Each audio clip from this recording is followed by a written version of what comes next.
سے کھل کر کہہ رہا ہوں سب موبائل میں قرآن پڑھنا عجیب عقلیں ماری گئی ہیں. اسی میں ننگی فلمیں، اسی میں ننگی تصویریں، اسی میں قرآن. سوچی تو صحیح آپ کہاں سے یہ بدعت چلی ہے، کہاں سے یہ حرکت شروع کی ہے. اپنے باپ کی تصویر آپ قائم نہیں رکھ سکتے. آپ کا باپ ہے، اللہ کے ہم اس کا مقام ہے، آج کا بھی مقام ہے. آپ برا سمجھتے ہیں کہ باپ کی تصویر قرآن میں لگائی جائے. آپ اتنی ننگی گندی تصویروں میں قرآن رکھے ہوئے ہیں. سوچیے آپ، کوئی ایڈ آ جائے، کوئی اشتہار آ جائے، کچھ بھی آ جائے. میں کہتا ہوں کچھ بھی نہ آئے، جس اسکرین پر سارا گند آ رہا ہے اس پر آپ قرآن پڑھنے کو کہہ رہے ہیں، کوئی حرج نہیں ہے.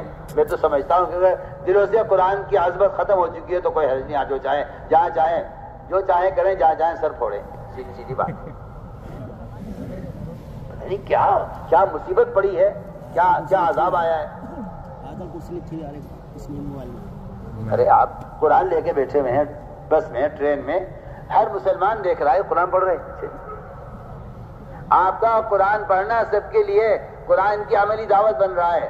آپ مسجد موبائل لے کے بیٹھے ہوئے قرآن پڑھ رہے ہیں، لوگ کہہ رہے ہیں دیکھو مسجد موبائل لے کے بیٹھا ہوا ہے. کوئی عالم حرکت کرے گا تو لوگ بھی نکال لیں گے موبائل کہ اچھا یہ بھی ہے، موبائل دیکھ رہا عالم صاحب. ہر ایک بیچارہ قرآن پڑھ رہا ہے. وہ قرآن پڑھ رہا تھا موبائل پر عالم. لوگوں نے کہا میاں آپ بھی مسجد میں موبائل لے کے بیٹھے ہوئے تو ہمیں کیوں منع کرتے ہیں کہ بھائی مسجد میں آئے موبائل بند کر دو. اسے کیا پتا قرآن پڑھ رہا ہے. میں تو صاحب تو آپ سے کہتا ہوں، آپ کی شاید عقل ہو تھوڑی بہت آپ کے اندر، کہ آدمی شراب کی بوتل میں زمزم پیے اور لوگوں سے کہے میں تو زمزم پی رہا ہوں، آپ مجھے کیوں تہمت لگا رہے ہو. آپ پر تہمت شراب پینے کی لگے گی، زمزم پینے کی نہیں لگے گی. سب آپ سے سب میں آپ کو آسان مثال دے رہا ہوں. کھول کے بعد کوئی نہیں آپ بھی نہیں غور کرتے مثالوں پر. دلائل سے مناظرے کرنا اور جواز کی شکل نکالنے، اس سے فائدہ کیا ہے؟ کیا فائدہ ہے؟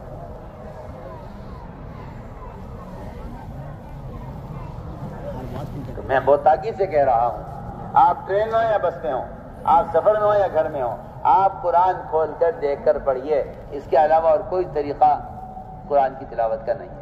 قادسیہ کی جنگ میں صحابہ نے قرآن ساتھ رکھا ہوا تھا. میدان قتال میں اللہ نے قرآن کی وجہ سے مدد کی ہے. آج آپ یہ فلمیں لے کر اور گندے تصویریں لے کر آپ پھر رہے ہیں کہ ہاں جی ہمارے ساتھ قرآن ہے. اب تو ڈوب مرنے کی بات ہے.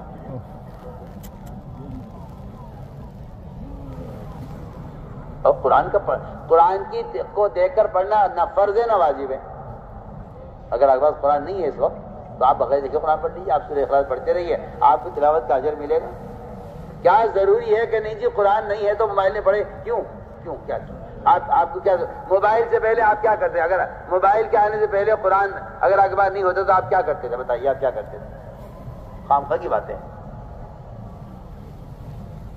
وہ تو یہود و نصارہ نے مسلمانوں کے دلوں سے علم، علماء اور قرآن اس کی عظمت کو ختم کرنے کے لیے فتنہ چلایا ہے، جس کو مسلمان سمجھ نہیں رہا. آپ کہتے ہیں سہولت ہے، ہم کہتے ہیں سہولت نہیں ہے، ان موبائلوں کی نحوست ہے، سہولت نہیں ہے.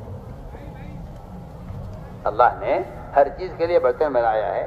یہ ہاتھ کھانے کے لیے ہے، یہ ہاتھ استنجے کے لیے ہے.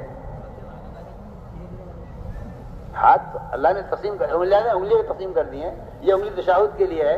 آپ یہ اٹھا لیں، یہ اٹھا لیں، یہ اٹھا لیں. نہیں جی یہ والی اٹھانی پڑے گی آپ کو. نماز میں تحیات میں یہ انگلی اٹھانی پڑے گی. ہم کہتے ہیں بالکل اسی طرح اللہ تعالیٰ نے قرآن کو بھی متعین کر دیا ہے کہ قرآن کو قرآن میں دیکھ کر پڑھو. قرآن پڑھنے کا طریقہ یہ ہے.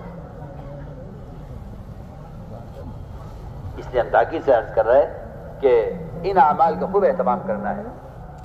اور قرآن کی تلاوت کا بہترین وقت صبح ساجد سے پہلے ہے. مالیہ سلامتیں میں نے سارے بزرگوں کو بڑا وضاحت کر کے دیکھے، سب سے زیادہ اللہ کا قرب محسوس کیا صبح ساجد سے پہلے قرآن دیکھ کر پڑھنے. اس طرح ہمیں ان اذکار کا اعمال کا اہتمام کرنا ہے.